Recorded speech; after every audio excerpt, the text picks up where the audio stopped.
Greetings everyone. What do you know? It's another possibly 30-minute or so video of me sitting here talking. I would expect nothing less. Maybe at some point I'll do something slightly different for my own amusement, because it is all for my own amusement and just, closure. Saying I actually got to talk about that at great length, and, since this is just a video on the internet, no one could tell me to shut up. Well, someone could tell me to shut up in many ways, like they could actually shut down the channel. I mean, all would not be lost, but I'll be slightly irritated. I mean, I'm brutal honesty. Is anyone gasping? No, no one's here. Like an empty wasteland. But I like to be optimistic. Sometimes, hopefully, at some point, I like to be optimistic. Yes, I'm wearing this again. I just noticed that due to, I kind of like this bit low-key lighting. Yeah, that's the word, little film studies there. If that is the right word, I could be completely wrong. This isn't that dark. And possibly of the shade of orange this is, because I like colours, and orange, bright, used to be red, but then it's like, oh, that's too angry. Oh man, I bet I'm just going to continue to use my red laptop with my red walls and red stuff, and just wear certain things orange. People at college just say, look, the orange guy. No one really calls me that, but they know me for wearing an orange bag. That's not my persona, because if you had a persona, people would notice you very often. I'm in the shadows. I'm not that in the shadows. I'm just there. Getting off topic already. Why? So, I'm not only wearing this because I don't really wear it often, and I'll be a bit scrutinised if I actually wore it outside. Even though people say, be yourself. Dan, it's really hot right now here. Hot in England. Yes, you wouldn't expect that, but this isn't my comedy hour. This is me talking about a film. What film, really? Oh boy, it's The Nice Guys. Because they aren't that nice, according to the poster. Are they? I don't know, actually that nice. I mean, Russell Crowe's more nice in the film than Ryan Gosling, but I'll get into that. Had a Milky Way earlier. That has nothing to do with it, just what I say. I saw an unlimited screening of this, which basically means I saw an earlier screen, even though I know there's a lot of reviews from outside Europe, converging right now. Converging, I believe that's a word. I really hope on these I don't seem too smug or egotistical or narcissistic. I don't think that high on myself anyway, and that even may sound like, oh man, what a show-off saying that he's self-loathed sometimes. What a smug twit. That's not the case at all. Just me talking. If you're interested, really. But so apparently he's out on the 3rd of June here, but I saw it slightly earlier. So I thought, might as well. I mean, the film is set in the 70s, and that era, they are known for wearing very bright clothing. Like, they could just go around wearing a blue leather jacket, and no one would, what's the word? No one would batter an eye. I think that's it. Oh, by the way, I changed the poster from Inside Out to Sing Street, because I still have the Inside Out poster, a movie I very much enjoy, but it's definitely not, possibly one of my favourite animated films. I know, it's probably Pixar's best, but then I have to put nostalgia into it, and that might differ. But it's been now a while, so a tad scenery changed, and who else has a Sing Street poster on their wall? And if that weren't enough, I also bought the soundtrack on a CD. Yes, it's also on my iPod, but I only buy CDs of songs I really like. But I raised the £10. That has nothing to do with the movie. But even though it's set in the 80s, close to the late 70s, I mean that was early 80s. This is late 70s, so kind of convenient. I mean, like heck, what that kid is wearing maybe slightly similar to this. I'm bloody now. Heck, I'm wearing an Alien t-shirt, and that came out in the late 70s. Anywho, scenery change and clothing aside, I really like Sing Street. The Nice Guys.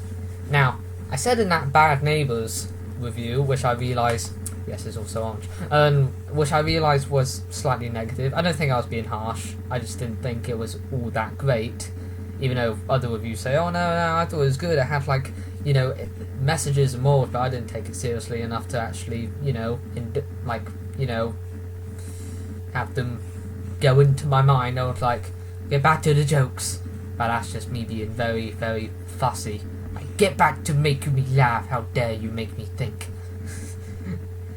My point still stands. But to me, it's a valid point. Okay. So yes, I said that I would only write notes on films that I actually, slightly care about more and actually feel like, I have quite a bit to say about that, so I might as well while I wait to actually be picked up to go home. Yes, I'm not of the age to drive, as you know. Or would you have guessed? Okay, anywho. Here. By the way, I've also noticed I say you know a lot, so I'll try to lower that, but I may not realise it. I repeat myself a lot. Not points, mainly words. Okay. Like X-Men Apocalypse, I wrote down some notes. Not a lot of notes, I wrote down a lot more for X-Men Apocalypse, actually, if I demonstrate. Oh. I don't think it's going to pick it up. Wait. Oh, yeah. Oh. You can slightly see it. I mean, you can't. No, you can't see that. Maybe if I turn it to the side. Yeah, you can see a bit. That's quite a bit there. That's my point I'm trying to make. I'm not showing off. I'm just saying, X-Men Apocalypse is this big, massive blockbuster for superheroes, and it's a full-on franchise with like 7 or so movies. I really want to watch Days of Future Past again. Don't know why. Nice Guys. It's basically a comedy / mystery.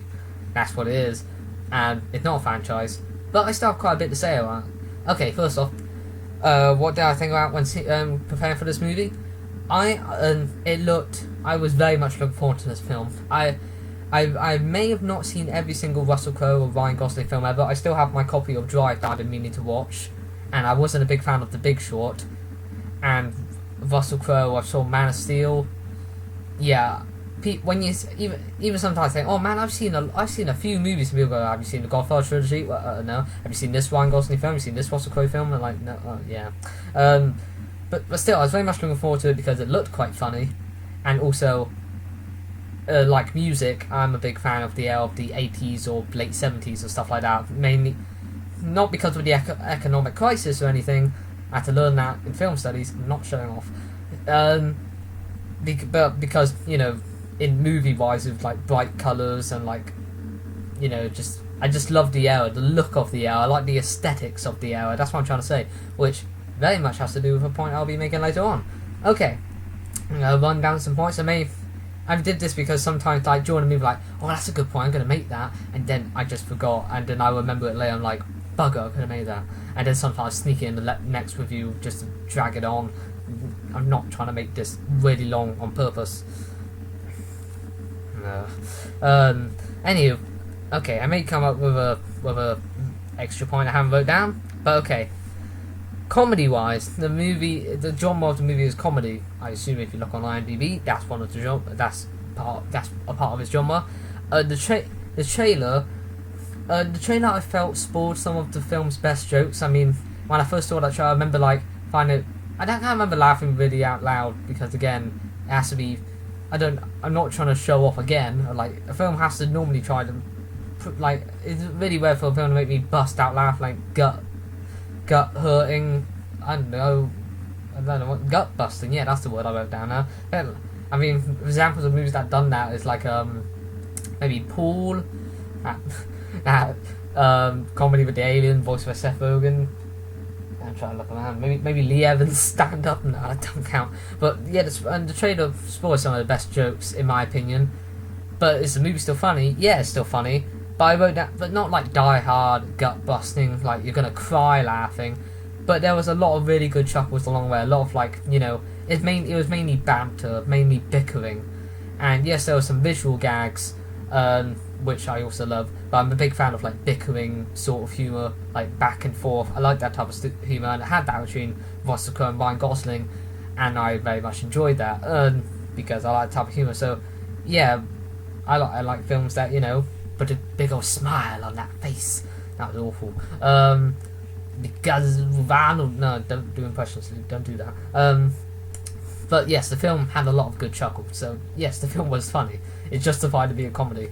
My second point here, out of 5 that I wrote down, is that I loved and adored the setting and period. Like I said earlier, the look, the aesthetics of the late 70s to early 80s, and that era is very bright, is very colourful. I mean, clothing wise, especially, I absolutely love that. I mean, and I put it's to the T. They got the era to the T, as in pinpoint accurate. If I'm remembering that metaphor right, like advertisement wise, they got advertisement for Felix and like. I mean, obviously, I wasn't born in that era, so I think my parents would recognise it more than me. I'm not calling you old, Dad. You're just middle-aged, Dad.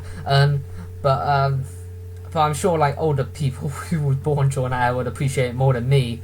Just a little like a whippersnapper, 16-year-old like me. But I very much appreciated like to the T like that. It looked genuinely like they filmed it in that time period. Clothing, just more like the look, not like it was mostly the look and aesthetics. Obviously, they were like, yeah, that's not 2016. No one's doing selfies, thank goodness. I just want to go there now. And it's like bright clothing. I love that. So, oh man, yeah, totally. I bought it just for this film, obviously. It's very cheap. It's very cheap jacket. Yeah. Basically, like think of like Superman, the Christopher Reeve was that bright and colourful clothing wise. Like Lois Lane wearing a pink dress, that type of stuff. Like Russell Crowe wearing that big blue leather jacket. So yeah, I love the era and setting. That's one of the things that mostly drew me to that film, because it just looked so. The look was that interesting. It was like when I saw the trailer for the Grand Budapest Hotel. The look of it is what drew me to it, and I ended up having a good time, like with this film. There's a character in the film, Ryan Gosling's daughter. Very bad name, so Ryan Gosling's character. His daughter, at first I thought she was just going to get in the way from like the two detectives like doing their thing, their back and forth, then, finding more and more clues in this mystery. And at first, like, the daughter's like, I want to help, and she was just getting away. I thought, like, oh no, she's going to irritate me, isn't she? Because I watched a review by Jeremy Johns, very good reviewer, probably my favourite. He said, oh no, she's really good, I'm just waiting for, she's like a really good character, she was a highlight in the film, I was waiting for it. But then eventually, I did like grew to like her, and she was very helpful and useful. I don't know if it's a very good metaphor. I'm sure there's probably a better comparison. But I said she's the smart and useful Penny to the slightly dim-witted to Inspector Gadget as well. Ryan Gosling's more of the dim-witted Inspector Gadget, and Russell Crowe is more of like a slightly smarter one. He bronze and brains, and even Ryan Gosling's brains isn't all that great because he's mostly intoxicated. But the daughter character, I'm sure there's like another better comparison film-wise of that type of character, is that the actual help where the actual main guy isn't actually doing much, and it turns out that character saves the day. But yeah, I put duos. Yes, I'm a big fan. Oh. My laptop freeze for a second. I'm gonna go back and check it to make sure that everything was said there. Be right back. All good. I mean, like, probably my laptop just being a bit crappy, but I think it got that, and I think I said freeze instead of froze, and I think I said Mac instead of back. But I mean, I just say it, and hopefully it all works out, and then I just put it up there. To be honest, even I don't really want to wait through 30 minutes of me talking, but that's because I already know what I said. So I know where you're coming from. If you don't find this interesting, you just find it very, tedious to watch. So I completely know where you're coming from. I hate to hear myself talk as well. Oh man, what does that say about me? Means you're a twit, Luke. But there you go. So hopefully these all work out. I could have said something really bad like, oh, remember that time I murdered someone? Oh, I'll cut that out later. No, I don't cut it out. Like, crap. I didn't look through it. I didn't murder anyone, by the way. I had to let you know. So yeah, I'm a big fan of duos. Like, obviously, there's a lot of films that have famous duos that are like embedded in pop culture. John Travolta and Samuel Jackson in Pulp Fiction. I mean, I could just look around this room. Simon Pegg and like Nick Frost in the Cornetto trilogy, all 3 films. Who else? I could just look around this room and see like a bunch of like duos in films that like are so like famous and popular, like heck, trying to find a good example just by looking at pretty much like a majority of films. There's always like a main duo normally. Well, not in every film, obviously. I mean, not in Forrest Gump. That's mainly Forrest Gump. Oh man, I'm losing it. I mean, Jaws is more of a team. No, prequel saying good example. Ted. Mark Wahlberg and the teddy bear. What I'm saying is that a lot of duos, I'm attracted to duos in films. I mean, like there's a lot of films I really like. It's just like one guy and him crossing paths with like characters you meet along the way. But like throughout pretty much most of the film, it's like two guys and their relationship, and it grows, and their chemistry, and their back and forth, and like say, oh no, I don't know, I could do this. Yeah, you could do it, man. He brings him up. I love that. Like, it's my favorite film. Surprisingly, is it Jaws? Is it like Psycho? Like really old classic ones? No, it's a film that came out in 2014, The Grand Budapest Hotel. I love the style, and the the two main guys was a duo, Gustav and Zero. So and here wise, like, I mean, Ryan Gosling isn't a nice guy. Really, it says it on the poster, and I stole it. So don't know what that was. Ryan Gosling, he's more of the screw up. He tries to look after the door, even though like he lets his daughter swear and like drive him, and he gets drunk a lot, and he scams people out of money, even though he can't solve their cases. He's a bit of a screw up. He's a bit of an arse at times, but don't worry. Eventually, what do you know? Characters redeem themselves. That's not a spoiler. That happens in almost every single movie. Someone redeems themselves eventually. Except in the Shawshank Redemption, that was a literal redemption. Well, redemption, so redemption, like another word for when you like get out of prison or something. No, whatever. Russell Crowe is surprisingly a nicer guy, which is weird. Look, is the not nice and the nice guy. No, Russell Crowe is still a great person because he beats people up for money. Except the trailer. But still, like Ryan Gosling being a bit of a screw up and he scams people, and not treating the people the nicest. While Russell Crowe beats people up for money, but still being a very honest, and he likes to look after people. He likes to say people don't like to do people wrong. While Ryan Gosling is not a very good point in his life. They work together, and by the end, they redeem themselves and stuff like that. So yes, I like their character. They were a good duo. I like their chemistry. The two really good actors. I already know they're good actors, even if I don't. Even just seeing like one of their films, I know they're good actors. My last point that I wrote here is going to be improvised. Never done that before. Clearly, I just realised the past 5 of my videos have just been this. Who am I apologising to? Maybe. I don't know. Yeah. Probably just me, but mostly have a hard time following mysteries. Okay. When it comes to spy films, that's it. When it comes to spy films and when it comes to mystery films, like I don't know, like a James Bond film or Sherlock, something like that. I mean, most of the time, like with action films, comedy films, I follow the plot fine unless the film. Sometimes, even when the film messes up on something, I'm like, did I just not get something? But like when it comes to mysteries and spy films, like sometimes the plots are a bit complicated. Like, he's a double agent. This is linked to this. This character's actually bad, such and such. To a simple moviegoer, it may be easy as pie, and I mean the film doesn't overcomplicate it. It was probably me just not listening as good, not receiving information as well. Because normally, like after seeing Jupiter Ascending, I just went through the Wikipedia and like, okay, I think I get it now. But wait, that was still a crappy film. So I'll probably, I mean, it's not that entirely complicated. It's just me. This is just my opinion. I mean, when it comes to mysteries and stuff like that, detectives type of stuff, I sometimes don't completely get. Like, wait, this was this and this was that. So sometimes I go to Wikipedia and I just go like, oh, okay, that was that, and now I get it. So that's just me. I was honestly just being, I'm not going to lower it in any way, because that wouldn't be fair, because it's just me, not always following, that layered of a mystery that well. I'm sure there's others, possibly. Yeah. I just thought of James Bond, I thought of Austin Powers. I realised the look of Austin Powers is a lot here, except they don't go around going groovy baby and saying a bunch of sex jokes, and the villain wasn't just like Russell Crowe and Ryan Gosling.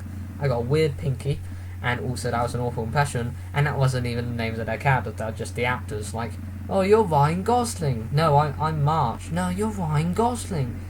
But well, Ryan Gosling wasn't born in the 70s, but you're Ryan Gosling. Yeah, sketch comedy for you. Yeah, I told you this wasn't a comedy hour because that wasn't funny. But anywho, that was all my points. Oh, and I should also say, so did I have a good time? Yes, I did. I mean, like, it fit the era very well. Like, it reminded me of like a lot of those classic buddy cop, even though they're not cops. And it's a good spin on it because in the 70s, even though this is released in modern day, it has some nice characters that like bicker and are not the nicest of guys, and it had, you know, a daughter character that like is you know, ironically more useful. It has a lot of good chuckles. It has, I mean, it has some like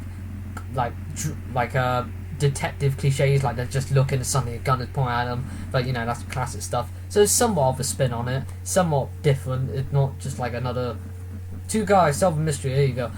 It's actual thought into it, and it's directed by the same guy who made Iron Man 3, which I thought was mediocre. But yeah, but next to Thor: The Dark World, it's still mediocre and bad for the MCU, but you know, still a good film in that regard. And I still want to see Kiss Kiss Bang Bang, which I also heard is made by the guy Shane Black who made this. So he made this, which I very much enjoyed. And yeah, I can't wait for his network. In fact, the network. I can't wait to see his network. Next movie. That's what I'm trying to say. And I also wouldn't mind a sequel to this. I mean, not spoiled, but the ending kind of alludes to, you know, some sequels with these guys, and I wouldn't mind that. Have a trilogy of the Nice Guys. Nice Guys 2, still not nicer. No, that would be good. Now it just seems a bit too heavy-handed. But still, yeah. I mean, I like these characters. Again, I like duos. I mean, like, heck, do I like El Dorado mainly for his animation? No, because the two guys, Miguel and Tulio. Have you heard of El Dorado? No, you haven't. I bet. I don't know why. Why am I only thinking of very few films with famous duos in it? I mean, like, Buzz and Woody. I went from Samuel L. Jackson and John Travolta and Pulp Fiction to Buzz and Woody. Clearly the same. I'm sure there's a t-shirt out there of like, I don't know, someone swapped their face with Buzz and Woody. Okay, so yeah, I mean, like, some of this was improvised, but I still had notes. So you know, I think still good. Sound like Stitch. Still good. Thank you, everybody. So yeah, a lot of good chuckles, nice characters, a lot of bickering, with a type of humour which I like. It had a twist on like the cop, like not cops, like buddy, two guys, silver detective type of genre movie. If that's not even a genre, era setting, the period was beautiful to look at. I loved that type of stuff, and was all around a good time. I mean, it's 2 hours long, and like again, it's not like gut busting, and like some people may not be able to follow the mystery all that well. It's a bit later. I'll probably need to look through the Wikipedia and reflect on it more, but I still had fun. Again, 2 hours. It may get slow for you, somewhere like, oh, I'll get to more funny parts or more bickering and stuff. But yeah, and still. Good time. Well, I give it 7 out of 10. Good. It's good. I mean, like, not mediocre in my eyes. I mean, that's 5. I mean, like, a 5 out of 10, I think, you know, shows a lot less effort put in. And, you know, but still, this had a lot of effort put in because, you know, I just like it. Maybe I'm being blinded by the setting and period looking nice and all the bickering type of humour to, you know, find something that, like, makes me go, oh my gosh, that was utter garbage. But no, in my eyes, I had fun with a lot of it. So, yeah. And to be honest, yeah, at some points, because me not following the mystery very well, I'm like, come on, get to more humour, but you know, well, I wasn't like going like just get to the jokes, but I was with Bad Neighbours too. That's meant to be a comedy. Overall, I had fun. I mean, like 7 out of 10. I had a good time. I'm going down that rabbit hole, repeating myself again, but you know, good. About 20 minutes. Let's say that's good.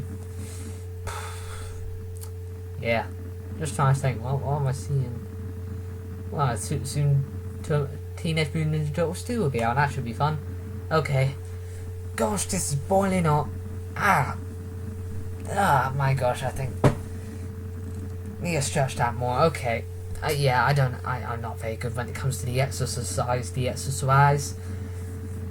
Yep. Just rambling now. Rambling. Okay. Cheerio. You're looking nice today. I like your hair. By the way, I know I do this when like at the very end I have something on, and yes, it's just me think of another point. Now sneak in now. There was a part when they're at a party, and it cuts to, I don't know if this was literal footage of them really good, really well remastered, or just like body doubles, I don't know, double gangers. The band playing there was Earth, Wind and Fire. I don't know very much about Earth, Wind and Fire, but I know basically what they look like somewhat, and also some of their songs. And as you know, maybe you don't, the type of music I like is some of the classics. So I appreciate that. Just putting that in there. I'm one of the gang members who is named Blueface in the movie. Looks like the character that Sacha Baron Cohen plays. Does that change my rating at all? No, it doesn't. Just want to add it. And Keith David was in it.